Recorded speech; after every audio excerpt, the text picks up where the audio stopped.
യുദ്ധവിമാനങ്ങൾക്ക് വേണ്ടി ഇന്ത്യ തദ്ദേശീയമായി വികസിപ്പിച്ച കാവേരി എഞ്ചിന്റെ നിർണായക പരീക്ഷണം റഷ്യയിൽ നടക്കും. എഞ്ചിനെ വിമാനത്തിൽ ഘടിപ്പിച്ച് 40,000 അടി ഉയരത്തിൽ പറക്കുന്ന തരത്തിലുള്ള പരീക്ഷണമാണ് ഇത്. എഞ്ചിന്റെ പ്രവർത്തനക്ഷമത, ത്രസ്റ്റ് എന്നിവ 20 ശാസ്ത്രജ്ഞന്മാരും വിദഗ്ധരും വിലയിരുത്തും. പ്രവർത്തനം തൃപ്തികരമാണെങ്കിൽ ഉൽപാദനം ആരംഭിക്കാനുള്ള നടപടികളിലേക്ക് കടക്കും. ഇന്ത്യ നിർമ്മിക്കുന്ന അത്യാധുനിക യുദ്ധവിമാനമായ ഘാതകിൽ കാവേരി എഞ്ചിൻ ഘടിപ്പിക്കാൻ സാധിക്കുമോ എന്നറിയുകയാണ് പ്രധാന ലക്ഷ്യം.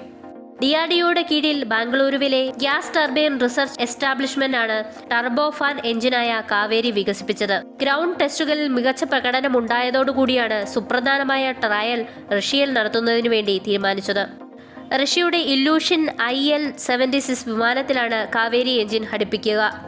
പരീക്ഷണം 1 മാസം നീളും. 70 മണിക്കൂർ ദൈർഘ്യമാണ് പരീക്ഷണ പറക്കലിന് നിശ്ചയിച്ചിട്ടുള്ളത്.